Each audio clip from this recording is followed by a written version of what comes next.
Morning, friends.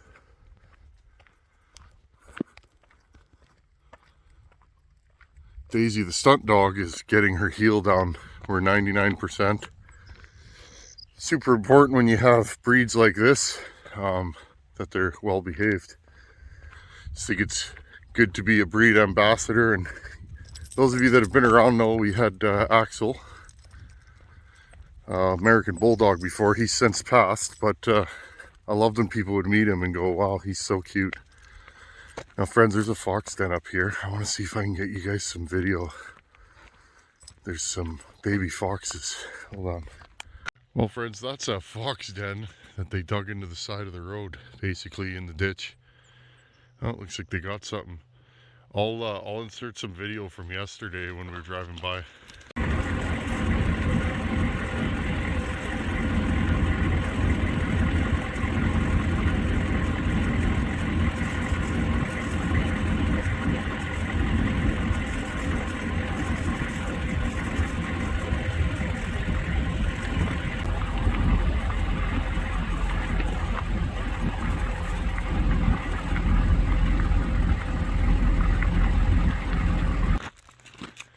Anyhow, it's just nice to get her whipped into shape.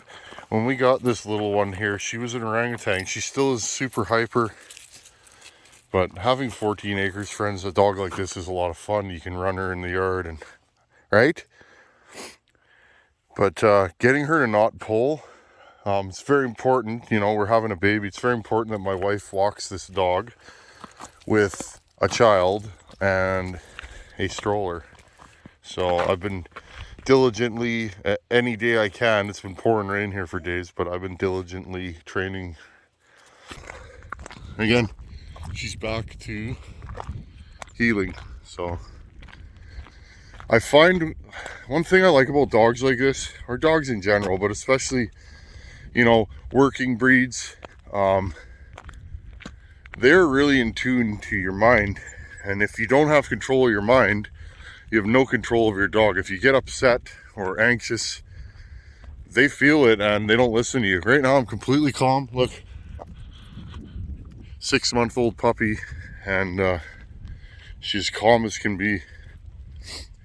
It's a lot of fun.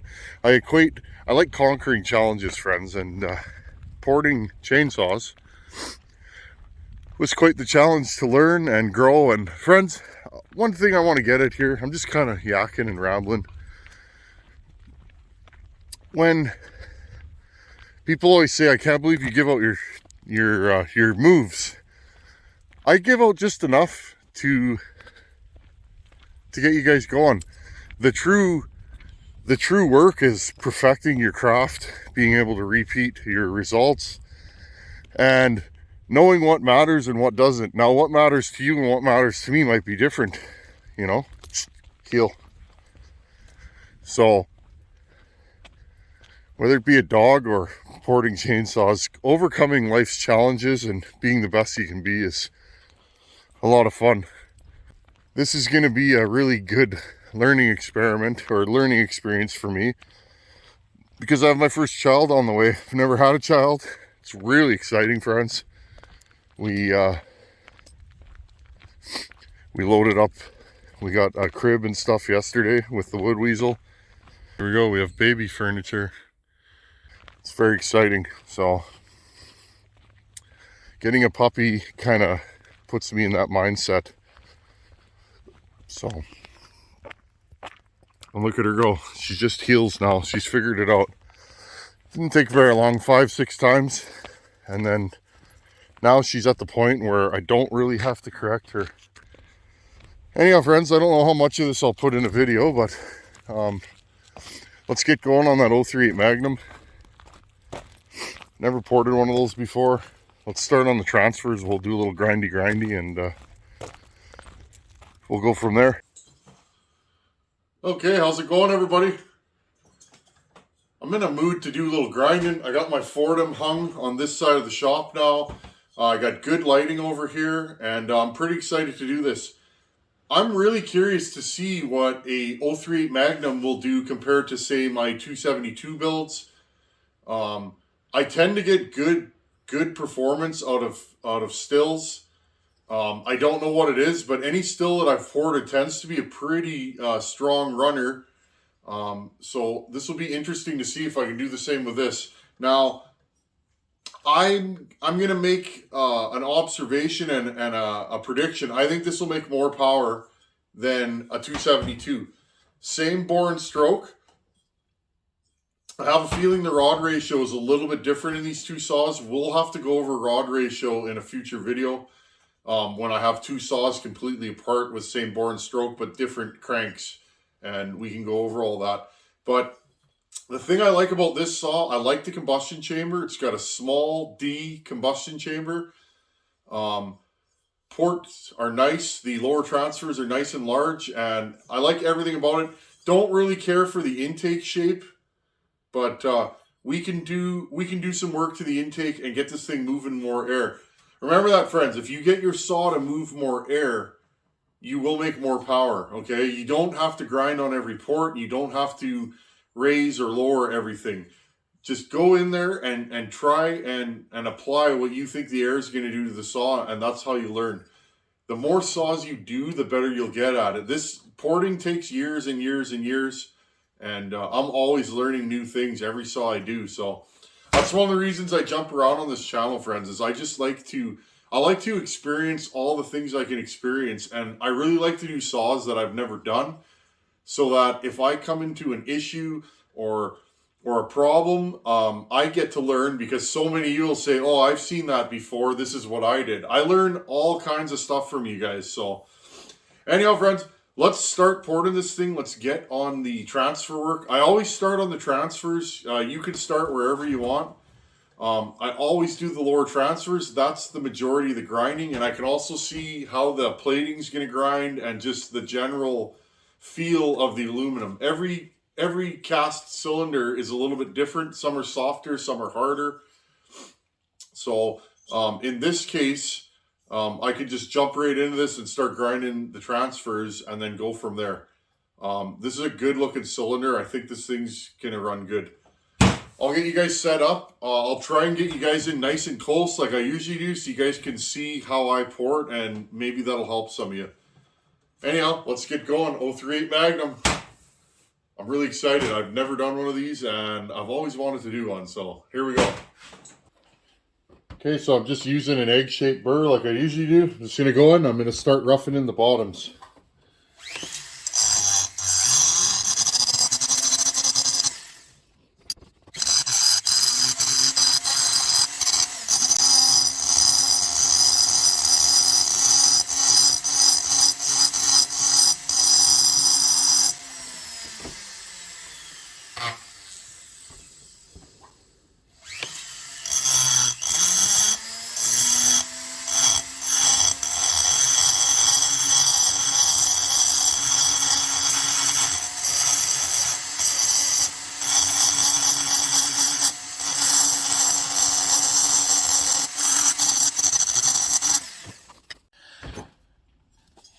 Okay, friends, we're what, 2-3 minutes in? Okay, see, I've taken the lip out of the bottom. Okay, there's a lip here, a really heavy, sharp lip. All I've done is taken the lip out of the bottom. Okay, that'll be more of a straight in flow to fill the transfers. These have nice big transfers. I don't foresee this saw needing a ton of work.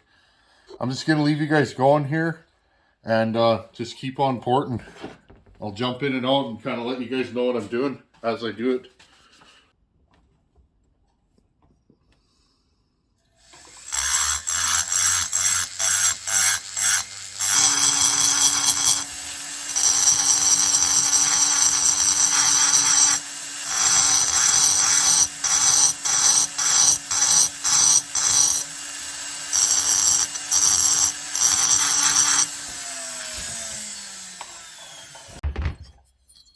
Okay, friends, once again, stock,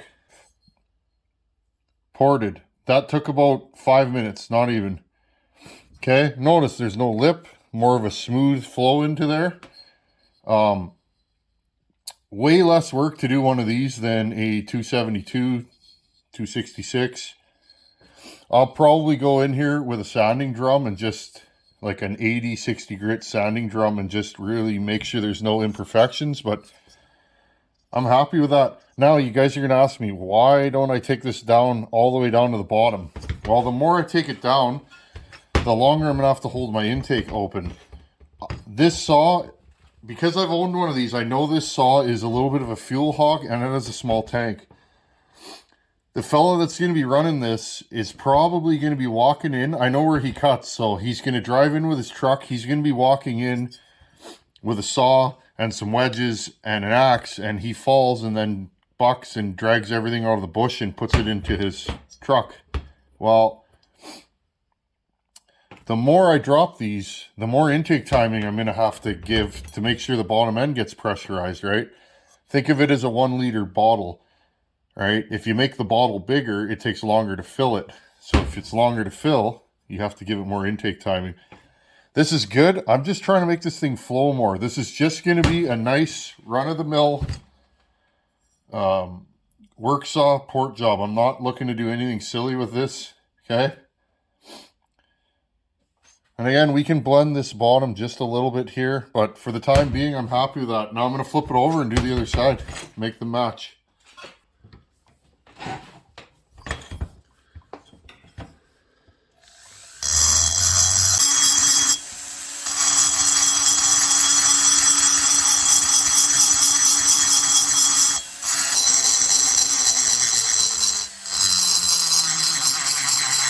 These are nice transfers. I like these actually. For what I do, they're a nice shape. They actually don't need a ton of work, in my opinion. I guess we'll find out when this saw runs.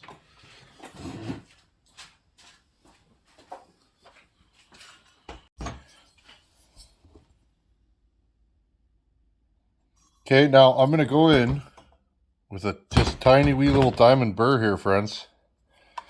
And clean up any imperfections I don't like. Anything that's small, little casting flaws. Okay. That's how I do it. I find it's just the easiest way to get into the nooks and crannies. These things are not aggressive, but they'll...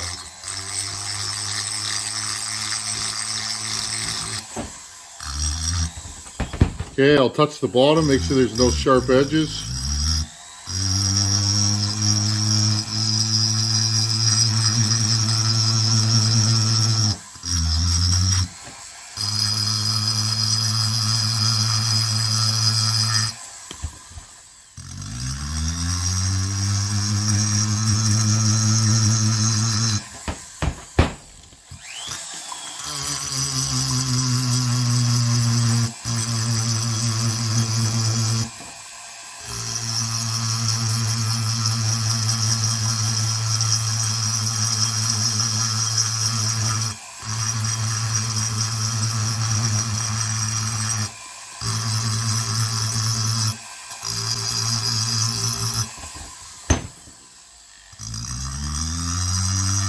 Okay, I'm just hitting the corners to make sure they're not sharp. Now the piston doesn't touch any of this, it's open on the side, so you don't have to worry too much, but your work is your word, right? If you do good work, it'll show. When somebody takes your saw apart, they'll go, wow, that's nice work. That's what you want, at least that's what I want.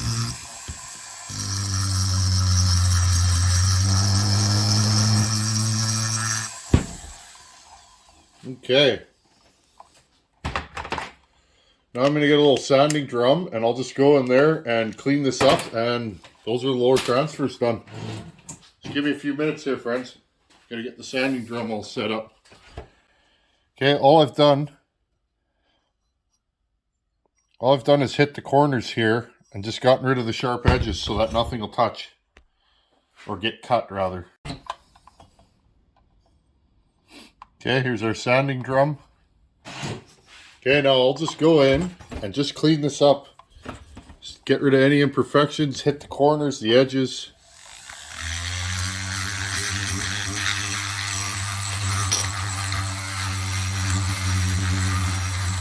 Just make everything nice.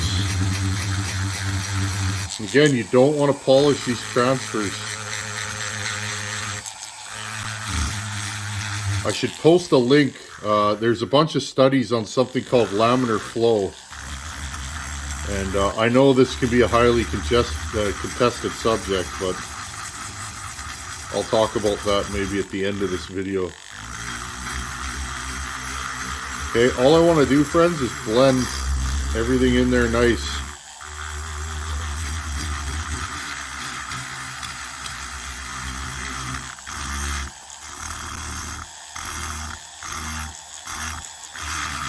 Smooth my corners. Okay, I go in and out. I go in and out on my corners and just roll this thing around. Remember, apply no pressure.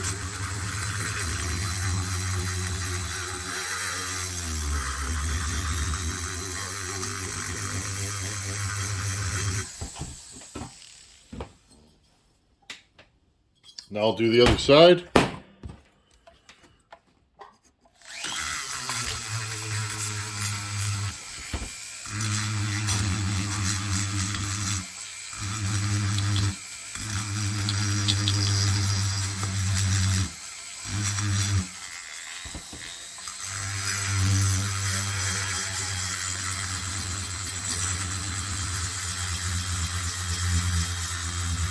Again, that's why you want to get the plating off at the beginning with your burr.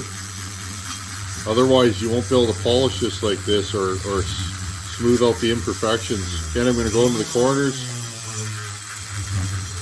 and then blend it in.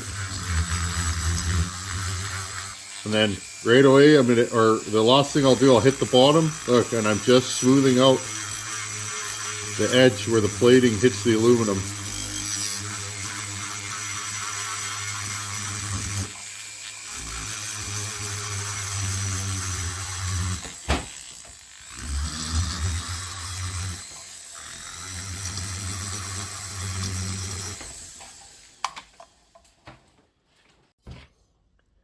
Okay friends, here's a look at the lower transfers. See what I did? I blended them so they go straight in. Less turns mean more airflow, okay?